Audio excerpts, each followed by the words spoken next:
Welcome to the Conscious Style podcast. I am Stella, and today I am delighted to be in conversation with Isaias Hernandez as we speak all about why the narrative of climate doomism is unable to help us action solutions and rethink the relationships we have with ourselves, others, and our natural ecosystems, and also how hope can be a remedy for this, plus how all of this is linked to sustainable fashion. And for those of you who don't know, Isaias is an environmental justice activist and educator based in Los Angeles, California. In 2019, he founded the Queer Brown Vegan platform to help make intersectional environmental education accessible. Welcome, Isaias. Before we dive into the conversation, I was wondering if you could tell us a bit about yourself and what led you to work in the climate education space. Yeah, thank you so much again for having me. And yeah, like you mentioned, I grew up in Los Angeles, California. And as someone who's a first generation immigrant kid, my parents fled their countries from Mexico to the United States for a better life due to being displaced from their own farmlands and other land theft that was happening from global North governments. And I think for me, like growing up, my education from the environment was very limited in terms of how it was introduced. So, in terms of how I saw it in media and TV, it was usually through Nat Geo, Discovery Channel, these very famous conservationists, typically white Mm, cis men, that would go to these different countries and explore wildlife or explore people and cultures. And, that was my introduction to what an environmentalist really looked like. And inside my home, growing up in poverty, living off food stamps and affordable housing, I knew at a young age that the life that I had was honestly inaccessible for a lot of things. And I remember, as a teenager, I would work during the weekends with my father as a landscaper, gardening assistant. So in Los Angeles, for example, there's a whole economy of predominantly Latin migrants that usually work in these affluent homes in Los Angeles to clean up their gardens, to nanny, or to do other things. And my dad was a landscaper. And so he would take me and my brother at the age of 13, my brother's, I think, 15 at the time, to go and mm, clean houses with him for gardening. And I remember just realizing the amount of green spaces these rich areas had in Los Angeles, even though in my community, there was barely any green spaces or safety protocols that were implemented in my community. So already off the bat, I felt like I didn't have the right to claim myself as an environmentalist or to even study the environment because my lived experiences were deemed unworthy, dirty, or poor mm. and not knowledgeable. And I think that was very a disservice that I really did to myself in my younger years because I've recognized how much my parents were true environmentalists. Like they were farmers and like would tell me so many stories about Mexico. And I Right. felt that, as someone that grew up in the US, but still grew up as a Mexican, like I have so much immense privilege to be able to navigate the world, but yet reconnecting to my culture seemed like a bit of a difficulty on that end. And so my mom was an educator actually, and Mm. she got her degree in Mexico. She worked to earn her degree and then 2 years later moved to the United States. And one of the things that I realized is that she always made sure that education should be accessible and should be free and equitable, specifically towards women, because she was someone that her parents didn't want her to go to school and she had to work herself through that. And so she taught Right. my sister, brother, and I how to read and write in Spanish, and I'm very privileged to have gotten that experience because of her. And I think that just stemmed my curiosity to be an environmental educator on that end, because I think with environmental education, I felt like poor people like me knew what was happening in our climate, didn't have the right words, maybe had the stories to describe them, but felt disempowered in many academic spaces. And so when I got my degree in environmental science, and graduate, I realized I don't need a degree to call myself an environmentalist. I was always an environmentalist the day I was born. And so that's what really spurred my curiosity to look into digital media as a form of education. I love that. I love how you took like us on a story of parts of your life, and I can see how that has shaped who you are today and the work that you do. Yeah, what stood out to me is this idea that environmentalism has to look a certain way or an environmentalist has to look a certain way, which is such a harmful narrative to impose on the world and on people.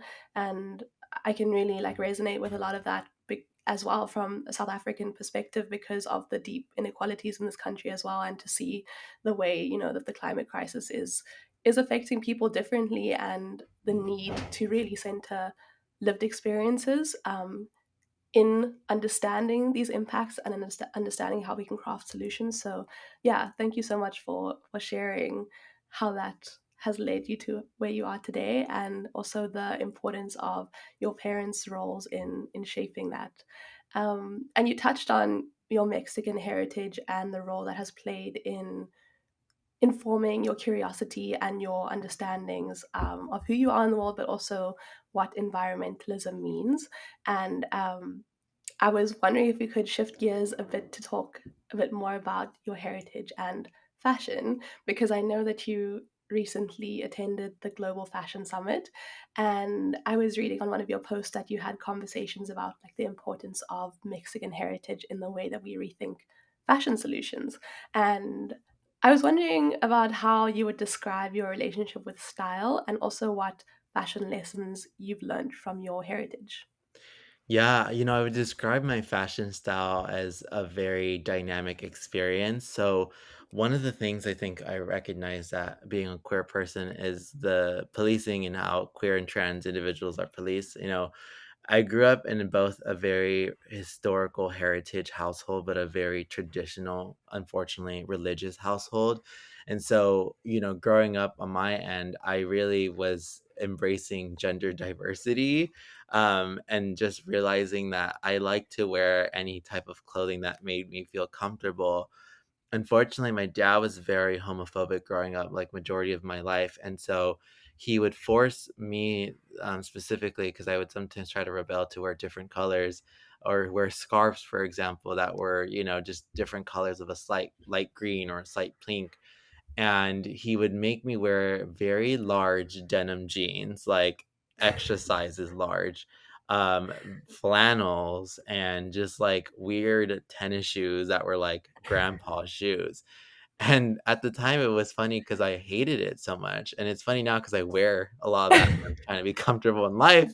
I feel like the roles have reversed on that end when it comes to my household, but I think that, I think on that end, it eventually evolved as I got older because the more I got older, the more freedom I had. The As I got to college, I actually recognized that what type of clothing I really liked. And for me, one of the things that my mom always kept or would sometimes give me is some of her own, traditional sweaters that were woven or Mm, scarves that she would weave. My mom, actually, a very fun fact about her is that she knits. So every wow. year, every 6 months, my mom would knit us these slippers. And sometimes Okay. she would add flowers to them if you wanted to. I mean, she didn't really care. She was just like, let me do it if you want. And so my mom weaving clothes at a very young age and knowing how to do, you know, to sew and needle to repair clothes, I felt Mm, like I was very intrigued by that type of style.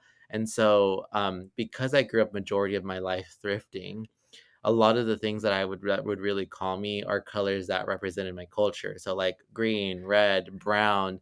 This matches my skin tone. It yes. like it complements it, and so I started to go very more to the earth tone type of colors that were really about me.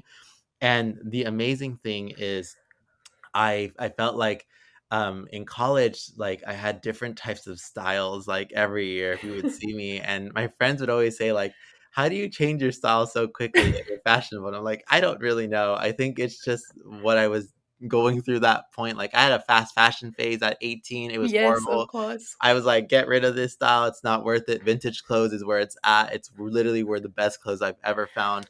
Some of the clothes I have from high school I still wear today in college, like as an adult, Wow. like they fit me Yeah. still. And it's like people are always surprised. Like some of my shirts are like now have like tags on them that are sewn up because I repaired them. They look a little bit janky, but it's like it works, it looks fine, it can still be worn. It's not an Yes. issue.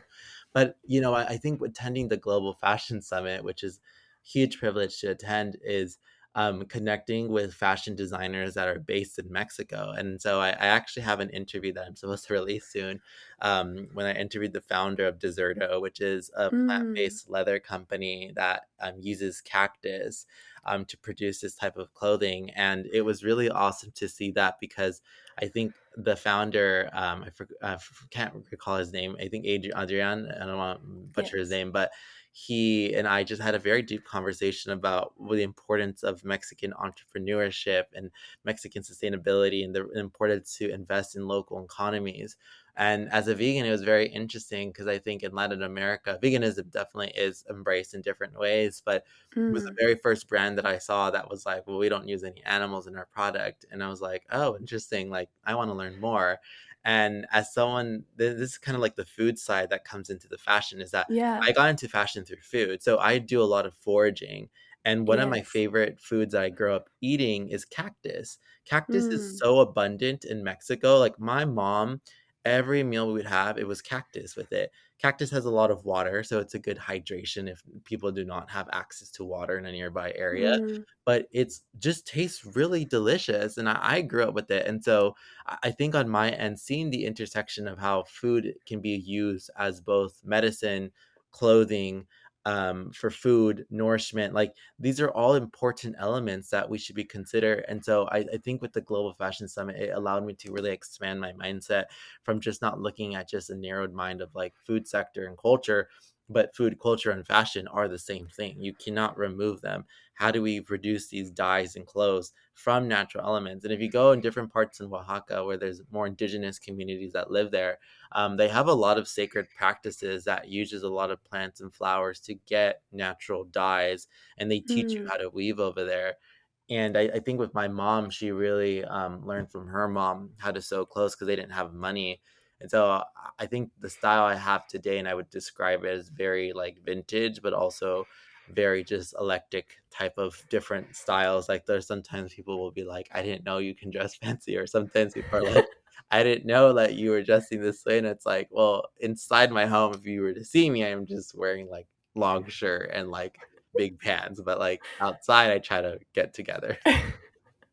That's very relatable. And I also enjoyed the journey of your style because I also am somebody who has moved through different phases of style. And I also love how you spoke about those intersections around fashion and food and medicine because I think a lot about how solutions to our climate and social crises are going to need us to look intersectionally at things and not just stick to one silo of, okay, we need to solve fashion problems, so let's just look in the fashion industry. We really Hmm. have to broaden our understanding and scope of, yeah, the connections between things because that's where the most powerful solutions come from. I think I want to switch a little bit to speak about climate emotions because I was reading also a post of yours that spoke about the climate emotion scale, and I found it really interesting because it was a framing that I've never really come across before, and it was really useful to understand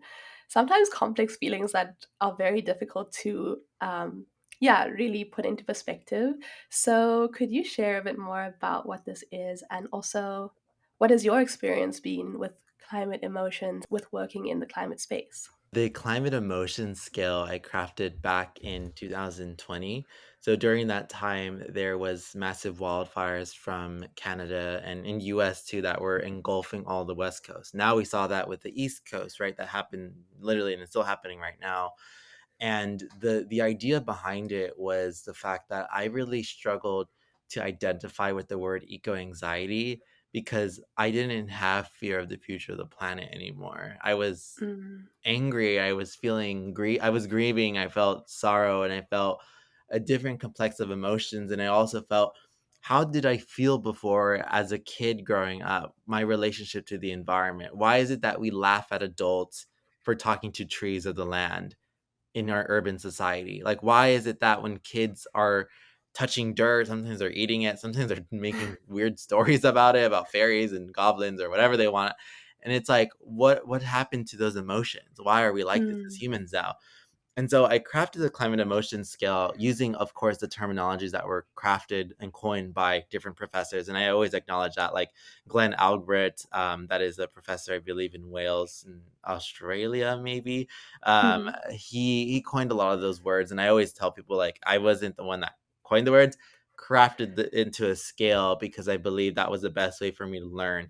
And so I crafted this term because a lot of people kept messaging me during the wildfire season saying, I just lost my home. I don't know how to Mm, process this. mm, And so as I was doing more reflection and as the sky was very pitch black with smog, I crafted this scale on top of what I was thinking. So I adapted the framework of how it looks like through the law of attraction model.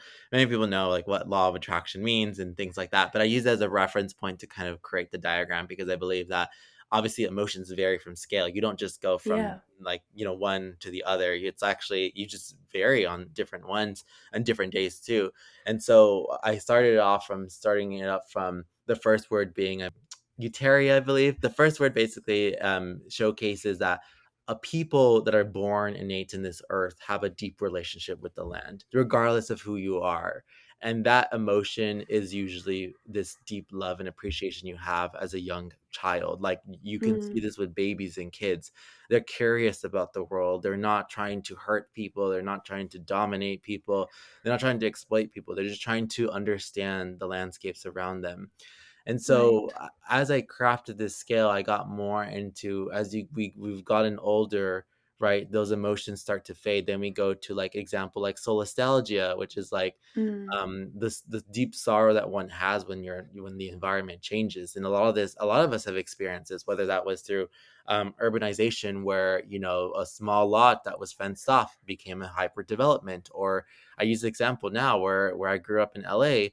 A movie set studio is literally being built right next to the old chemical factories that I used to live wow. in my parents' home. And that's gentrification, but also I feel a bit like lost and disconnected of like I used to walk around there because that's the only area that was kind of safe to walk in. But now I can't because it's a movie set studio and it's privatized and it's off Mm, limits. So what's happening with any spaces that I can walk in that area?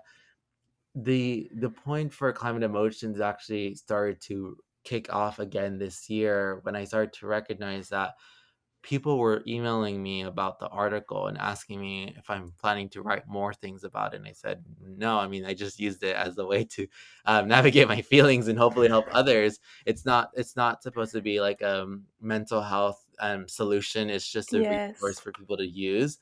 And my assistant and I recognized that the reason why there was so much searches the last 3 months is that we correlated it to a study that was done recently by believed by the Guardian, that found that people were seeking therapists in mental health sectors trying to talk about climate anxiety. Wow. And so we saw the article views per day was like 300, 400, and I was like, why are people reading this article from 2020? Like it's been years. I Wow. didn't think it's going to be relevant. But then you recognize like, wow, like people actually like need this. Parents need this. Kids need Right. it.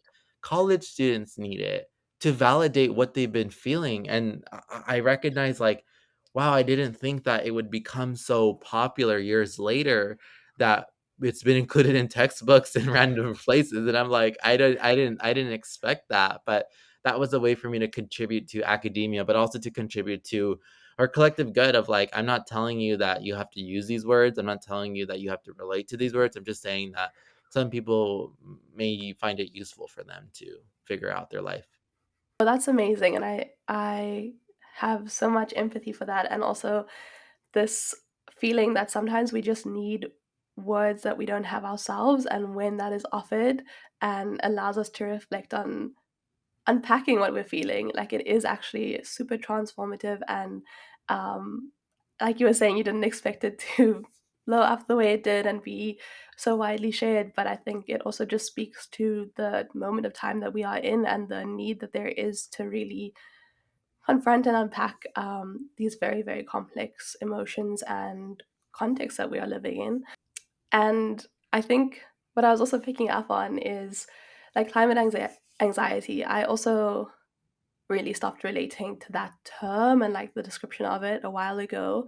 And it felt almost like something that had been popularized and almost forced on me personally. Just like, if you do care about the climate, then you should be feeling climate anxiety almost, like a narrative. And I think I've started coming across then climate doomism as well, which started Mm. becoming, used. I saw it everywhere. Like articles I was reading, people would say it, like the way people would describe the climate crisis and climate catastrophes, and just like the narratives even around solutions became climate doomism. And it framed the way we understand the social and environmental crises. So, yeah, I know that you speak a lot about this. And could you just describe what climate doomism is? And also, where do you see these narratives coming from? Like, where do they originate, especially in the fashion industry? Because I haven't heard a lot of that being spoken about. Yeah, I absolutely love this. I think climate doomism can be best defined as a pathway to ecological destruction due to quote unquote anthropocentric actions. And if we think about Mm, the Anthropocene, right, is usually the era that we're in today. That is the beginning of industrialization, of colonization, of chattel slavery. And what it says, right, institutionally is that due to human supremacy, right? Human induced actions in the Anthropocene, we are here today for this reason. Now, I really don't like the framing of how climate doomerism was defined. And I think that's the best way I really have defined it in the way to mm, describe it on media and how it's been said. But the reason why it's very dangerous to get on this narrative and this rhetoric of human supremacy is that, yes, I agree that if you look at emissions as colonization was happening, emissions started to rise there, right? But what I'm really trying to get at is that it's white supremacist corporatized systems that allowed us to get to the point of exploitation, because indigenous communities have always existed and still exist today. We're not creating these types of emissions during their other right. scenes, and they're the ones who least contribute yet protect, right, the largest percentage of biodiversity in the world. So the issue with climate doomerism is that it's going viral on media because apoliticalness and clips of people being burned alive or animals being burned alive is going to get you to stop and watch. The issue with Mm, that is that many of the people that are posting those videos are not experts in handling about climate change. Instead, they're really focused on virality and getting those views. And that's the dangerous thing about what I don't like about TikTok and Instagram today. It's just like mm, what's getting viral is usually doom, not gloom, because many have said this, it's easier to imagine the end of the world than actually looking at yourself and saying what needs to radically change in our lives. What are we willing to give up here? yeah. And the issue that we see today is that um, there's a theory that's going on by a lot of outright groups called I believe it's called the Great Replacement Theory, Mm, or Great Displacement Theory. But what it says is that that Northern Europeans or Anglo-Saxons, European white people, are soon to be replaced by Black Indigenous people of color. So there's an uproar of this narrative that's coming, and outright groups here in the United States saying they're trying to destroy the white population and our white kids. We need to protect them. Now, I understand the point that when people are trying to say human supremacy, they're not trying to inflict any violence. But what I'm saying that it's very like education and language is both a dangerous and liberating tool. Doesn't matter if mm, you don't have the intent to say human supremacy means to harm other people. People will twist that narrative of what you're saying, get influenced by the ideas that you said, and say, you know what, you're right. It's human supremacy. Therefore, let's unalive Black, Indigenous people of color because they're taking up too much of our resources. And you see this mm, a response from a lot of global North governments. Where you saw this example in, I believe, in Germany, when a few years ago or a year ago, like if the whole town flooded and a woman said, "Oh, I thought this would happen in Africa, but not here." And those are kind of the responses that you're seeing. Or here in United States, when we had the El Paso, Texas shooter that was an eco-fascist that literally said, Latinos are stealing natural resources, and in order to protect the world, I need to unalive them, and did a mm, mass shooting murder. And so these are the things where social media etiquette is super important, is that we need to call it for what it is. I'm not right. calling for anyone to harm white people. What I'm calling is that we need to look at this white supremacist system or whiteness as a system of what we've been valuing and collapse those narratives instantly to ensure that diversity, equity, inclusion, anti racism is implemented in that. And I think with the fashion industry, it's really interesting because the fashion industry relies, and the large part of the large fashion industry relies on immigrants. So, Mm-hmm. what are fashion industries doing as the climate crisis is making things worse? Factories are flooding, factories are on fire. They're getting exploited at such a massive rate. These industries have so much wealth accumulated within their CEOs and C suite boards that they're not redistributing those funds. And so I think with the narratives around certain fashion brands trying to create messaging for the planet, I think it needs to go beyond the messaging of just having climate activists on their fashion campaigns. It needs to be about having real conversations that Mm-hmm. bring in, first of all, those that who make our clothes, giving accreditation acknowledgement to them, but two, to really have this conversation of like, I'm tired of hearing the conversations around, fast fashion or who needs it or whatever. Like, we don't have time. Yeah. The planet's on fire. And I think I try to be realistic of like, yes, you can feel despair, but you can also feel hopeful at the same Mm-hmm. time. And those feelings are going to change every day. And I think if the fashion industries actually worked more locally with their communities where they're based, they'd actually become more agents of change and trying to fight for this brand being the most sustainable, because there is no most sustainable brand out there. Right, exactly. And I think just to take a moment to also acknowledge the gravity of the situation, as you were saying, it's not something that we need to grasp for quick wins or easy distractions. It requires us to engage with systems change, and there isn't an easy way out for that. We have to be committed to it on all levels, and it's not about speaking about sustainability in environmental terms, but ignoring the fact that the fashion industry is built on exploitation. And as you were saying, many, many other systems are also based on exploitation and extraction. Um, in so many different forms, and that becomes the root cause of the crises that we're in. And so, yeah, I think that this narrative of climate doomism is also erasing that sense of responsibility and where the change actually needs to originate from. And I think you've touched on this already, but I just want to ask you again if you have anything more you want to add. But climate doomism, you've spoken about what it is and this narrative that is proliferated on media. Um, and why is it unable to help us action solutions and really rethink and reshape the relationships we have with ourselves and others and natural ecosystems? Yeah, I think it's used as a tool to disempower communities on their journey to environmental liberation, because I think a lot of people today are not lost. I think there's a lost sense of connection to community, and I don't want to romanticize community because there's always issues, obviously, Yeah. about community too. But there also is this understanding that young people feel the need that this is a youth movement and this is a youth-led solutions, and they are the ones that are going to inherit this earth, which I understand that point. However, this idea of intergenerational collaboration always comes up, and I feel that it's been a bit, hijacked in the ways of just saying, "Well, just bring us to the rooms and boards to take pretty pictures, and that's it." It's like that's not really an intergenerational collaboration. I will be honest: the people that I've worked with, sometimes celebrities, like we're not friends. Like it's Mm, not real. Like don't believe that.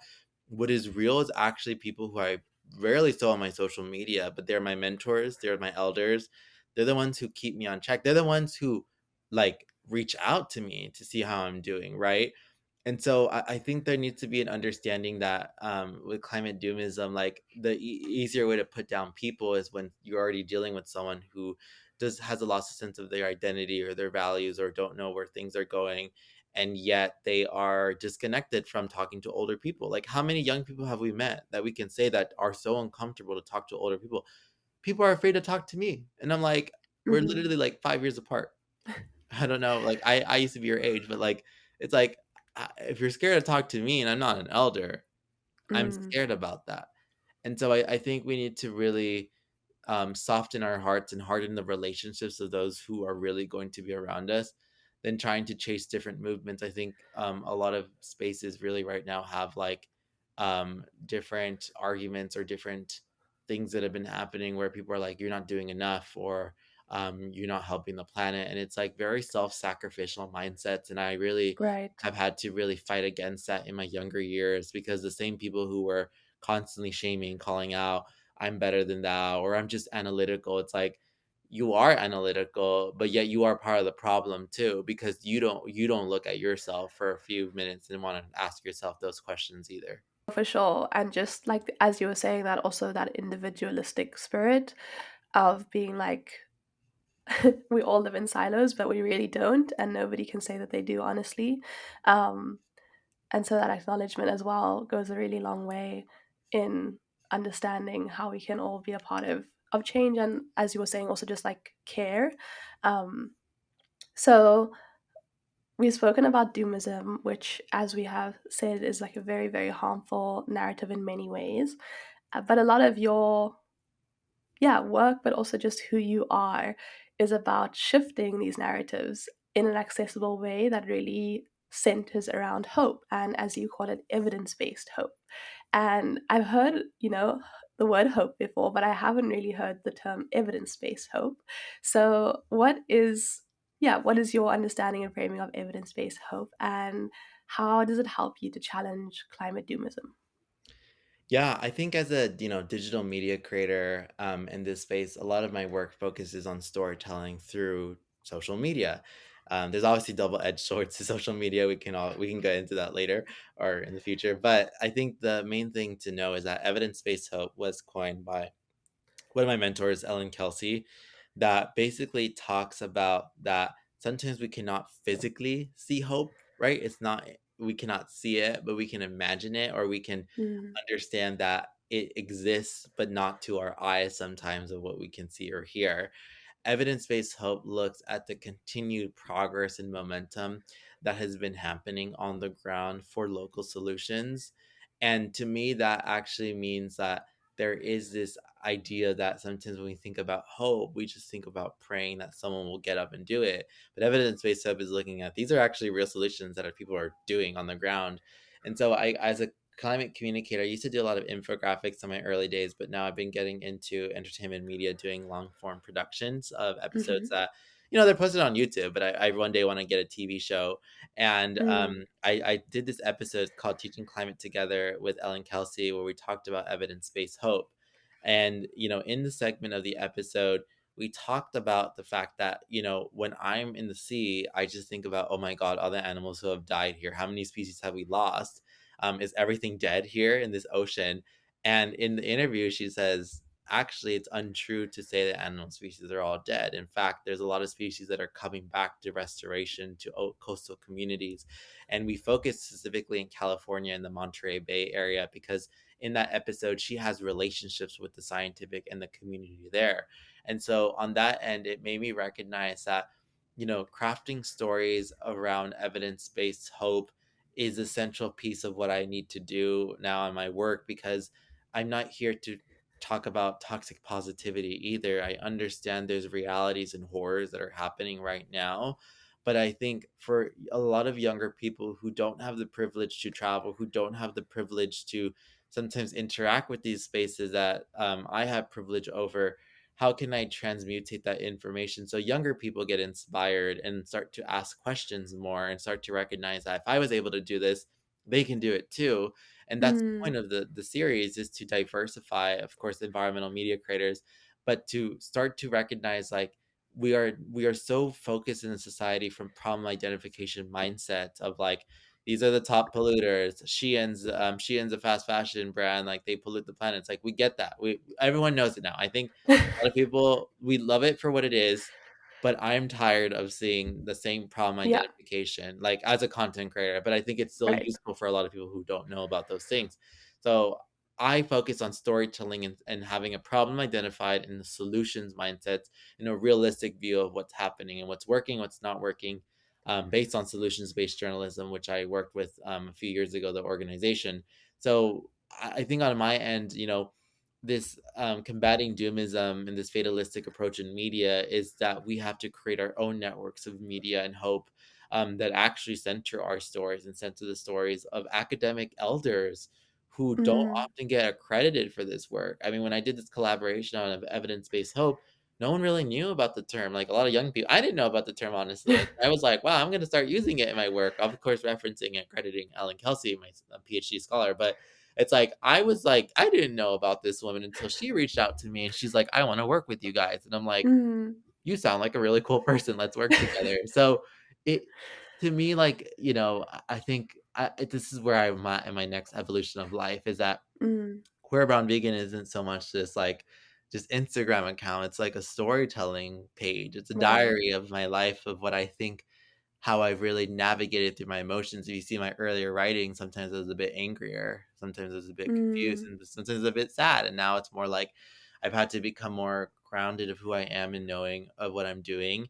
And some of that is just providing realistic. And I think it's not going to work for everyone. It's not going to work for some people, my content, but a lot of people like it. So I say I'm going to continue doing it. I think it really resonated with me because when people ask me about like how can you work in sustainability and climate justice spaces and not just feel constantly full of despair, and I always say I just look around me, I look at the NGOs I work with and the grassroots organizations that I see everywhere, and I look at the work they're doing, and it's not to dilute or undermine how difficult and challenging that work is, but to say that they're committed to it every day, and how can I not believe in what they're working for and what they've already created. So I think the lesson there is also just to speak to our elders. Like we have to create spaces for those conversations, even if it's just in your own family, and even if you don't have access to other scholars or like other people in academia, just to really connect to those stories. um, and I wanted to just dip back into that. And I know that the United Nations recently published a long awaited guide to sustainable fashion communication. And basically, the message or assertion was that the industry's dominant narratives will not allow us to reach our sustainability targets, which I thought was really interesting. And also, in like preparing for this interview, I was like, Isaias, this like is exactly what you always speak about. Could you touch on, how the narratives that are formed about the fashion industry really shape the way that we take action for a more equitable fashion future? Yeah, so I think fashion has always been used right for storytelling, for self-expression, for cultural reverence on that end. But I think that the dominating narratives around fashion, specifically, whether you look at luxury, right, it's seen as very exclusive. Whether you look at fast fashion, it's like it's for everyone, right? If you look at other brands that are ethical, small owned, it's about reframing your relationships to that. And that report actually, I briefly read it too on my end, is that there is concerns to understand that the current solutions that are trying to be scaled are not enough.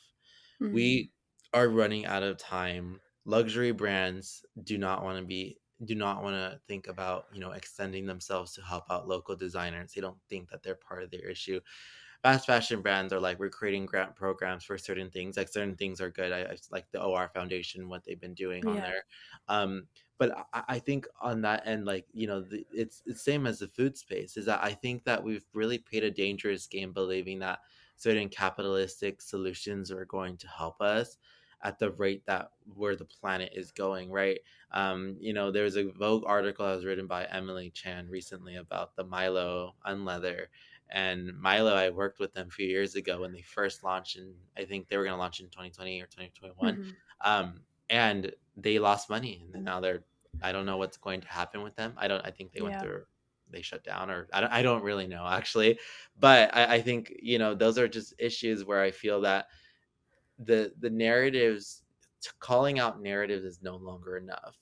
There needs to Mm. be a radical shift in the ways that we're collapsing part of these industries and recognizing that you cannot live or eat or breathe a diamond. You cannot survive Yeah. the apocalypse with your $5,000 Gucci bag. Like that's the first to go on that end.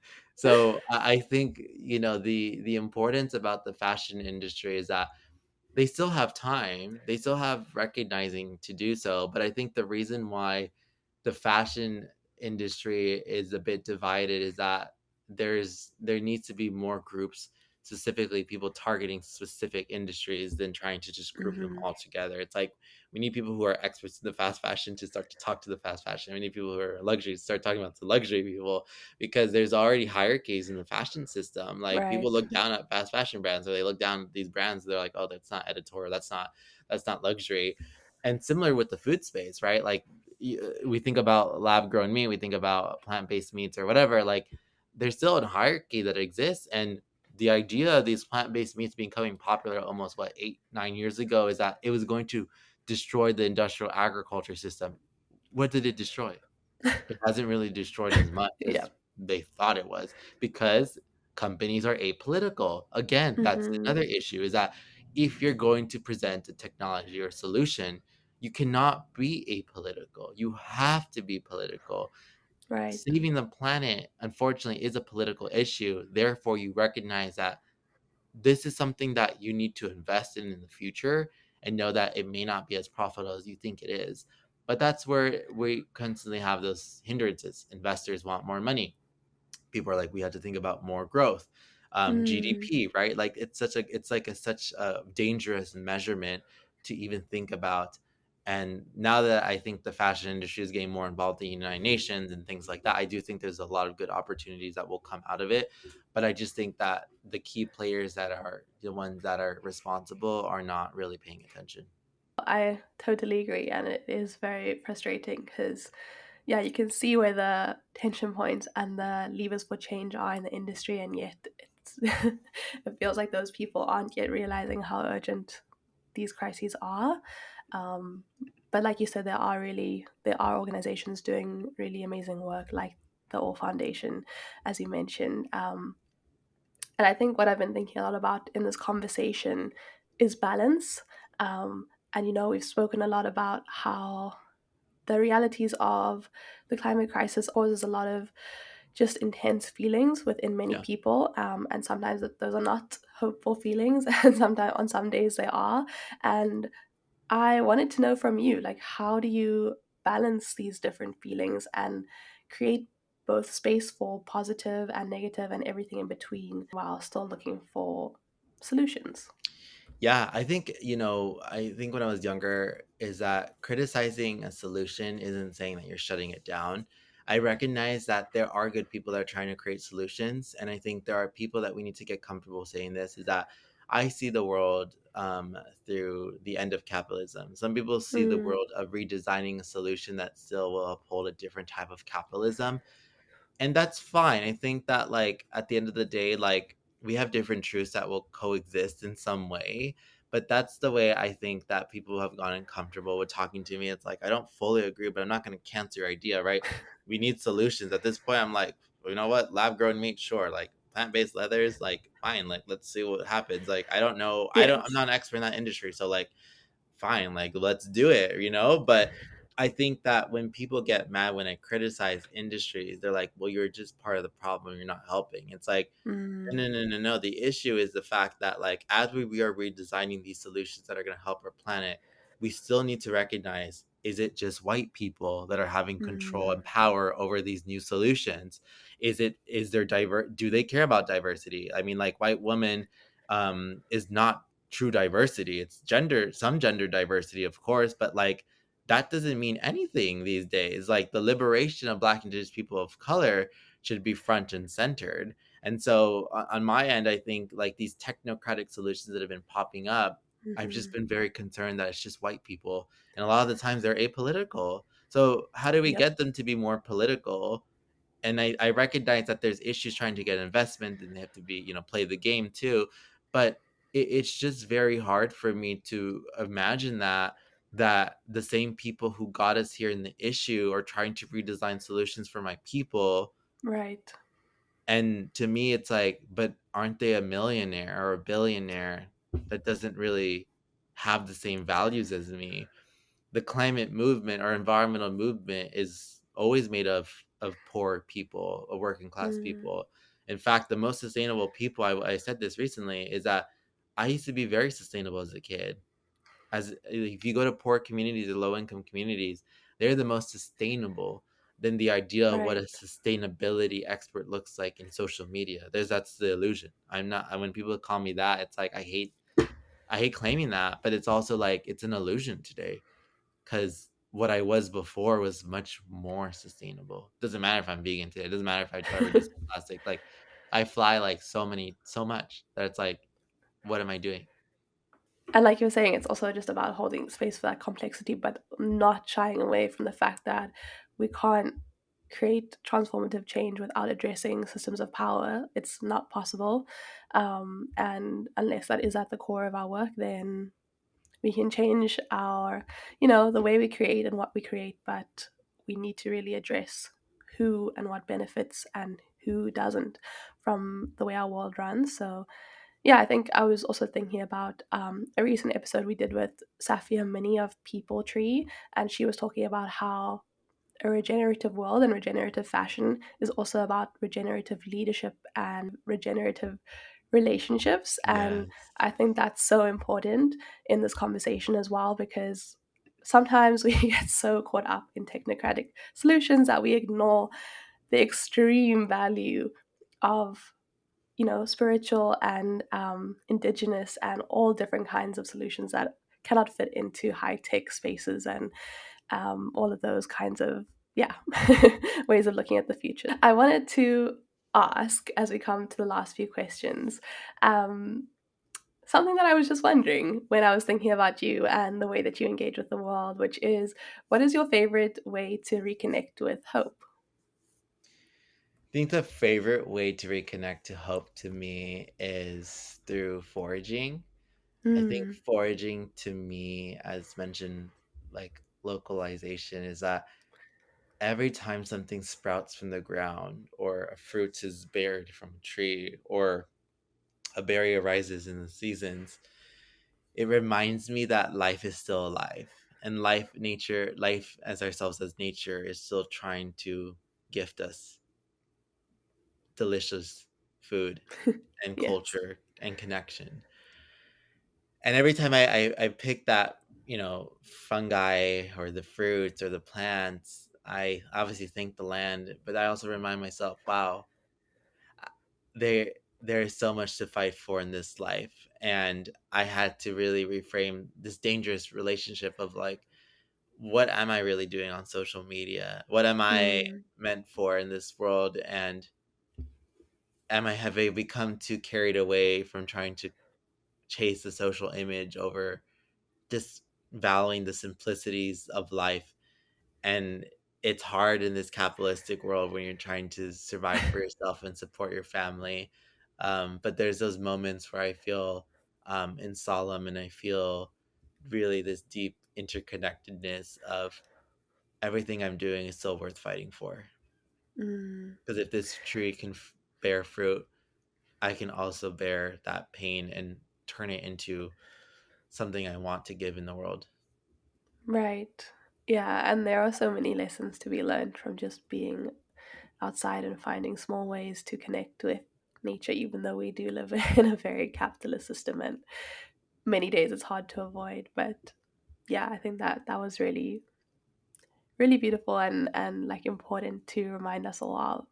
Um, and I think to then journey into your style, and practical steps when it comes to fashion, because we've been speaking a lot about the big systems, which are also so important, but the way it engages or we engage with it on a day to day is also an important part of the conversation. And do you have like a few practical steps that you think we can all take to ensure that we don't get wrapped up in these doomism narratives in the fashion industry and instead continue to remain hopeful and committed to the cause? I think the best thing within fashion narratives and histories that exist out there is be ready to be wrong than to be right most of the times, and ask questions about curiosity. I mean, I think one of the things I've been really getting into is touring companies and touring sustainable fabrics or materials or biosynthetic fibers. Like, there's so many industries that are popping up now. And every time I go to a company, I realized it's not about me highlighting the brand or the product. It's Yes. actually getting the stories of the people who got inspired to work there.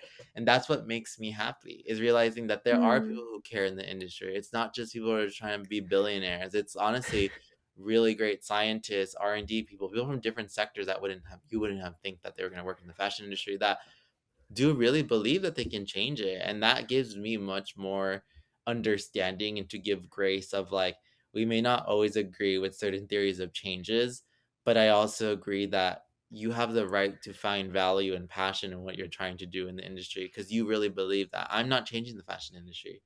I'm yeah. not, I'm part of advocating for it, but I'm not in it. Yeah. So who am I to say that about that individual? Instead, I want to highlight those stories on that end. So I really recommend people to just really give grace, and also recognize that it's okay to disagree, because real validation means not always agreeing with people. But it also means that you don't need to shut them down either from the Yeah. conversation. Specifically, if they're really not one of the meanest polluters that exist in the industry right now. I have one final question for you, but I just wanted to say thank you so much for just saying it as it is and also holding that space for all the different nuances that you have shared in this conversation. But to end off the episode, I want to ask you the question that we ask every guest on the podcast, which is, what would a better future for fashion look like to you? Yeah, a better future for fashion would actually look at highlighting and creation of local manufacturers that are created by the people, designed and politicized, and structurally built by those communities to ensure there's a type of power that is centralized within their economies, and also that those that are representing brands or individuals from the global south, that there is equal leadership that is actually Mm, represented from the global south, that it's not just like we're just working with these women from the global south, yet they don't have any positions in the company. That they have actually opportunities for leadership, and that there's equitable pay that increases over time, because I think a lot of the times people just think, oh, it's ethical pay, but it's like, is there a way for them to grow in their roles in leadership? Because right. women deserve that. Non-binary folks that work in those industries deserve that. It's not, we should not stay stagnant of those ideas, or those political statements of when people say like, oh, it's fair wage, but it's like, fair wage for who? You Yeah. or them? And I think that's what the future of fashion would look like to me. It's like, it's not so much futuristic, but maybe coming back to its origins and histories of those who have been the ones doing it for so long.